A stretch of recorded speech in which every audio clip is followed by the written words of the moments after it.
ఇవాళ వాళ్ళు మాట్లాడితే ఎట్లండి? ఇవాళ ముఖ్యమంత్రి రేవంత్ రెడ్డి గారు చాలా స్పష్టంగా చెప్పారు, వాళ్ళ బ్రదర్స్ ఎవ్వరు కూడా ఇట్లాంటి దాంట్లో ఇన్వాల్వ్ కావట్లేదు. దయచేసి ఫ్యామిలీని రాజకీయాలకు మీరు లాకండి. మీరు ఏదైనా చేయాలనుకుంటే రాజకీయం గురించి చేయాలనుకుంటే రాజకీయాల గురించి మాట్లాడండి. మీరు చేసినట్టే అందరు చేస్తారనుకుంటే ఎట్లండి? ఇవాళ కేటీఆర్ మీరు చేసిన 10 ఏళ్ళుగా భూ ఆక్రమణలు, భూ కబ్జాలు మీ అనుచరులే కదా. ఇవాళ మీరు చేసినట్టు అందరు చేస్తారండి. ఇది ప్రజాప్రభుత్వం అండి. ఏదున్నా కూడా ముఖ్యమంత్రి, మంత్రిమండలి అందరూ కలిసే నిర్ణయాలు తీసుకుంటారు. ఇవాళ మేము అందుకే కదా మీరు చేసినటువంటి దుర్మార్గమైన పని వలన ఇవాళ హైదరాబాద్లో ప్రభుత్వ భూములన్నీ కబ్జాలకు గురైనాయి.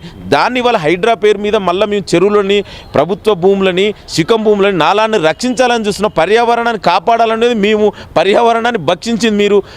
ఆర్థిక వ్యవస్థతో విధ్వంసం, పర్యావరణ విధ్వంసం చేసింది 10 ఏళ్ళుగా మీరు. ఇవాళ పర్యావరణాన్ని ఇవాళ చూడండి, దేశవ్యాప్తంగా కూడా హైడ్రా తీసుకున్నటువంటి నిర్ణయాల వల్ల, ప్రభుత్వ భూములు రక్షించడం వల్ల, ఇవాళ చెరువులని రక్షించడం వల్ల ఇవాళ దేశవ్యాప్తంగా హైడ్రా లాంటి వ్యవస్థని మా రాష్ట్రాలలో కూడా ఏర్పాటు చేయమని